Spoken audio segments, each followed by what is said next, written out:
What's up, guys, and possibly a few of you ladies out there? This is Ryan. This is the DFS 5 pack. As was the promise for the new year, we're going to try to bounce out a strategy video on pretty much a daily basis. Just, 5, 10, 15 minutes talking about different things that you can look at to help with your DFS game. Kind of help, especially some of you newer people, just understand some of the things that go in, both, good and bad that goes into stuff like that. So, what I want to talk about today is DFS long term versus short term. So, a lot of people don't like to believe this, but on any given singular night, DFS is much more about luck than it is about skill. The skill tends to come over, say a 100-day period or over a full season or a full year, anything like that, where you get to have the statistics kind of weigh out over a longer period of time. It's one of the reasons, like when people ask me, well, can I have a one night free trial? Well, I don't mind showing you an example of what I do, but I don't want you buying a subscription from us if you're going to evaluate based on one night, good or bad. If you buy one night and we kill it, doesn't mean you're going to kill it every single night. If we buy one night and it's a bad night, it doesn't mean tomorrow night's going to be like that. One given night is much more about luck than it is about skill. But long term, I firmly agree that this is going to be a skill game. So in the meantime, though, guys, if you're new to this, if you want to sub to this station, we do a lot of DFS videos, and the link to the website's down in the description section if anybody wants to join. So I get messages all the time. I tell you guys about this, whether it's Facebook, email, Twitter, and I'll get messages coming from both sides of it. I get messages that sound like, hey, I think I got this whole DFS thing figured out now. I've won 12 nights in a row. Let me tell you what I've been doing, and now I think we can dominate every single night. Or I get the flip side of them. Hey, I've lost every night this week. Seems like a lot of the other customers are doing everything right and winning every night. What's going wrong? What am I doing wrong? Now, guys, it really is just not quite that simple, unfortunately. So this game is really just a series of coincidences, kind of like life. It's a small microcosm, but it's similar to life in that matter. It's really just a random set of coincidences. Now, people want to believe that there's a greater meaning in life or that there's going to be a greater predictability within DFS. But in a short-term picture, I'm talking, one night, 2 nights, something like that, it is a lot of random series of coincidences and luck.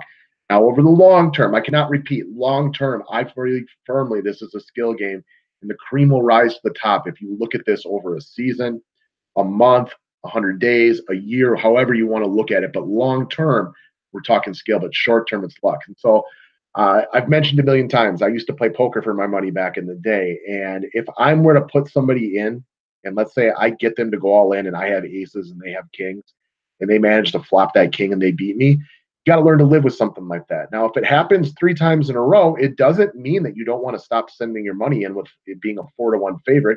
It just means that you happen to take it in the shorts 3 hands in a row. Not likely to happen again. It's just a small set of hands.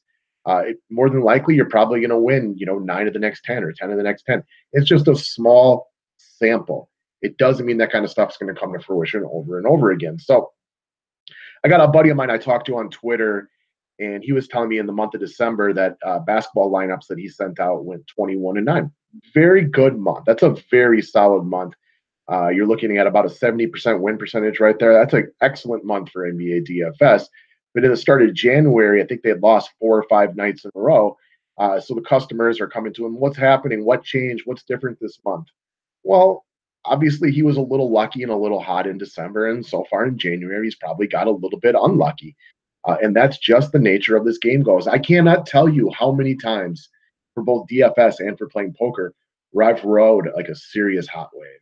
And whether it's been you've won 10 nights in a row or won 14 or 16 or whatever it's been, or you've been cleaning up on poker for the better part of 3 weeks, you feel like it's never going to end. You feel like you are doing something to control the winnings here. When the reality is you're probably on a real good stretch of good luck right there. I've said this one before. I'm on a serious stretch of great luck for football over the past 2 years. But basketball to me has been really, really unlucky for me over the past probably 3 months dating back to last year, where I probably have losing by 2 points or less on like 20% of my nights for double ups, which is just bad luck.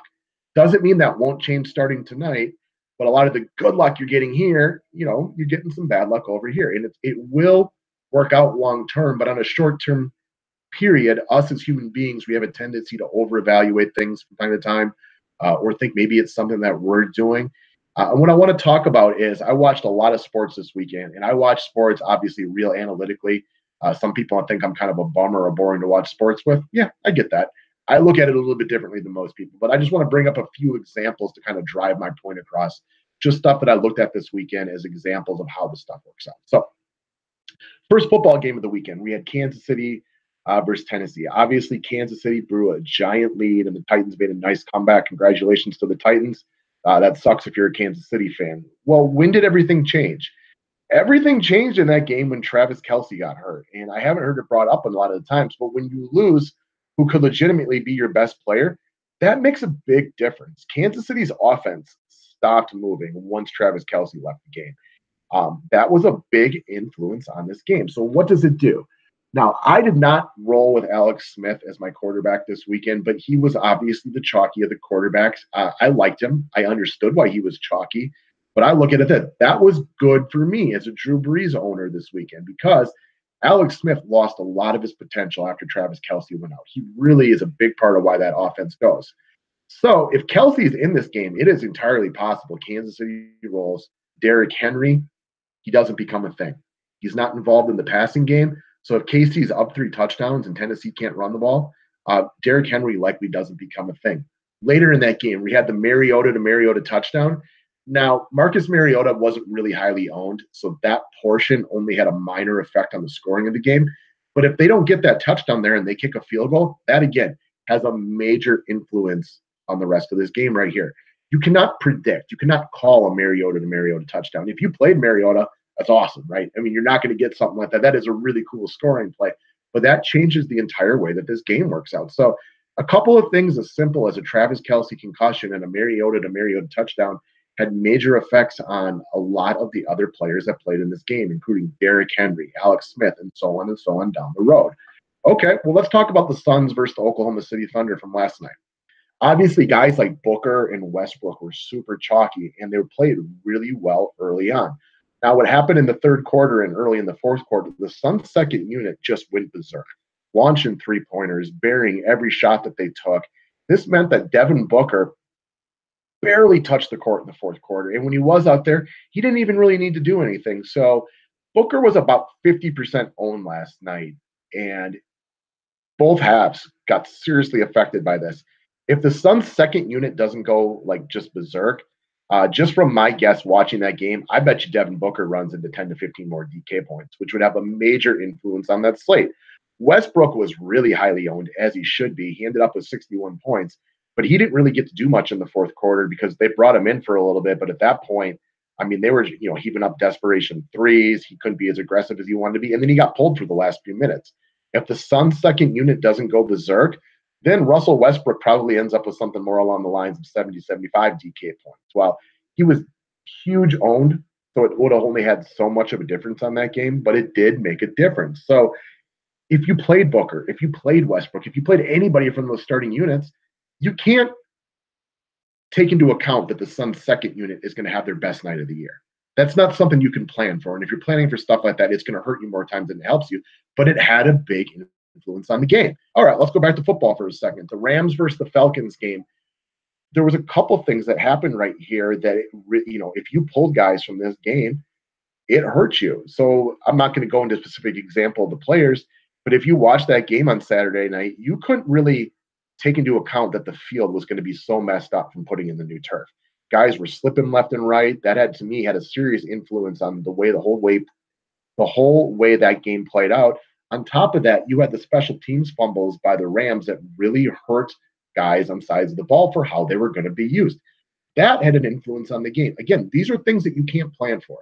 If you're going to plan for the Rams fumbling multiple punts and for the turf to really mess with guys, again, that's going to hurt you more than it helps you, but that had a major influence in the game. And these are things you're not really capable of planning for. So we go back again to one more game from last night as just one last example. If you evaluated the Spurs and Blazers, you evaluated them with the idea that Damian Lillard was going to play. Well, now Damian Lillard is out. He gets announced out after the game starts, and that not only changes anybody who played Lillard, which I don't think was many, but it changes the Trailblazers guys. And if you thought there was a possibility, like I did, that the Spurs may not play their best game because of that, well, once Lillard goes out, you definitely give them a better shot. So there's a variety of ways that you can look at that game differently because of the loss of Lillard. Now, I didn't play Damian Lillard, so that wasn't something that negatively affected me. I don't think a lot of people had him, but it wasn't a guy that I was specifically looking at. But that had a big influence on the slate. Even if it's just 5 to 10% of people, that's 5 to 10% of people who are now out of it. So these are just a few examples, but that's how sports works out on a nightly basis more times than not. It's a series of great coincidences. And that's why over a long-term period, this does become a skill game. But in any short-term period, one night or even just a couple nights or even just a week, there's a lot of luck that works both for and against you on a given night. So I just want to throw my 2 cents out there for the day. Thanks for watching, guys. Have a great day, and I will talk to you guys soon.